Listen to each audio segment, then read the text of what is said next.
Assalamualaikum warahmatullahi wabarakatuh. Selamat pagi anak-anak. Apa kabar semuanya? Semoga kalian semua dalam keadaan sehat dan dalam lindungan Allah Subhanahu wa taala. Amin. Amin. Amin ya rabbal alamin. Pada kesempatan kali ini saya akan menyampaikan video pembelajaran mata pelajaran akidah akhlak kelas 8 semester 1, dan kali ini kita akan membahas bab 2 ya, yaitu mukjizat dan kejadian luar biasa lainnya.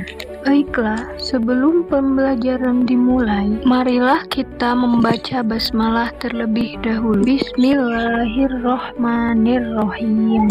Di sini saya akan membacakan daftar isi pembelajaran yang akan kita bahas ke depan. Yang pertama adalah pengertian mukjizat, karomah, irhas, dan maunah.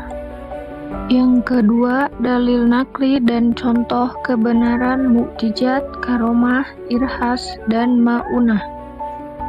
Dan yang ketiga, hikmah adanya mukjizat, karomah, irhas, dan maunah. Poin pertama adalah pengertian mukjizat, karomah, irhas, dan maunah. Pengertian mukjizat. Menurut bahasa, mukjizat berasal dari bahasa Arab. A'jaza yu'jizu mu'jizun mu'jizatun, yang berarti sesuatu yang melemahkan atau mengalahkan. Sedangkan menurut istilah mukjizat berarti sesuatu yang luar biasa yang terjadi pada diri Nabi dan Rasul Allah Subhanahu wa taala dalam rangka membuktikan dirinya adalah Nabi dan Rasul yang tidak dapat ditiru oleh siapapun. Selanjutnya, karomah. Karomah adalah kejadian luar biasa yang dianugerahkan Allah kepada seseorang yang soleh dan taat kepadanya. Selanjutnya, irhas. Irhas adalah kejadian atau hal-hal yang istimewa terjadi pada diri calon Rasul. Dan yang selanjutnya adalah pengertian maunah. Maunah adalah kemampuan luar biasa yang diberikan Allah kepada seorang mukmin untuk mengatasi kesulitan. Keempat pengertian tadi mempunyai hal yang sama, yaitu sama-sama kejadian luar biasa. Dan perbedaannya adalah tujuan dan penerima.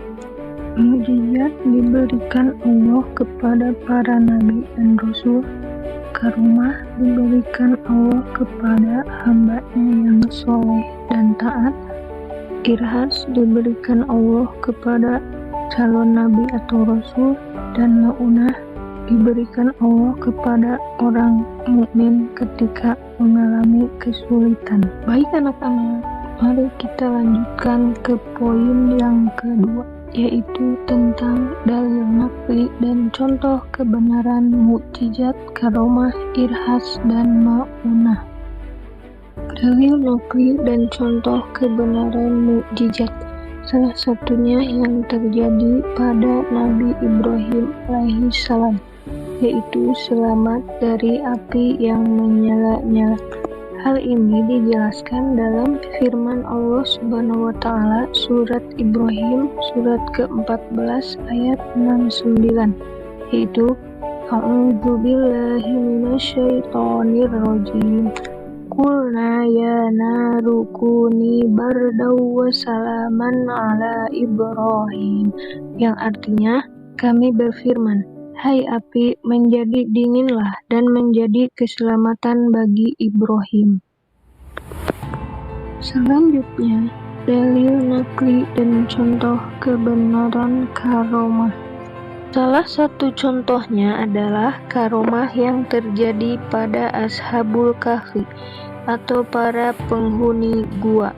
Suatu kisah agung yang terdapat dalam surat Al-Kahfi ayat 25, yaitu A'udzubillahi minasyaitonirrajim.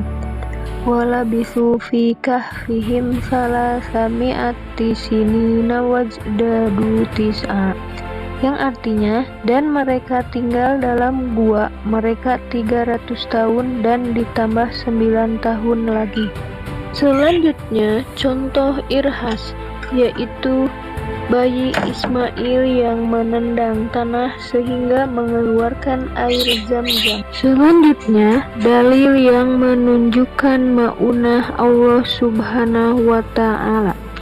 Di antara dasar bahwa Allah Subhanahu wa Ta'ala memberikan ma'unah kepada hambanya antara lain dalam Al-Quran surat Al-Ma'idah ayat 120 yang berbunyi, A'udzubillahi minasyaitonirrajim. Lillahi mulkus samawati wal ardi wa ma fihinna wa huwa ala kulli syai'in qadir. Yang artinya, kepunyaan Allah lah kerajaan langit dan bumi dan apa yang ada di dalamnya, dan Dia Maha Kuasa atas segala sesuatu. Ma'unah yang diberikan Allah Subhanahu wa Ta'ala kepada hambanya, misalnya seorang nenek yang terkurung dalam rumah yang terbakar. Nenek tersebut dapat membobol tembok yang kokoh dan selamat dari bahaya. Ini disebut ma'unah karena secara akal sehat tidak mungkin seorang nenek dapat membobol tembok yang kokoh. Selanjutnya, poin yang ketiga atau poin yang terakhir, yaitu hikmah adanya mukjizat, karomah, irhas, dan ma'unah. Di antara hikmah yang dapat diambil dengan adanya mukjizat, karomah, irhas, dan ma'unah antara lain: 1. Hikmah atau pelajaran yang bisa kita ambil dari adanya mukjizat dan kejadian luar biasa lainnya adalah membuktikan kebenaran Rasul yang diutus Allah dan ajaran-ajarannya. Yang kedua, mempertebal iman kepada Allah Subhanahu wa Ta'ala. Yang ketiga, mendekatkan diri kepada Allah. Dan yang keempat, sebagai azab atau siksa bagi orang-orang kafir dan pelajaran bagi manusia yang lain. Baik anak-anak, itulah video pembelajaran yang dapat Ibu sampaikan. Semoga video pembelajaran tersebut dapat bermanfaat bagi kalian semua. Tetap semangat. Sampai jumpa. Assalamualaikum warahmatullahi wabarakatuh.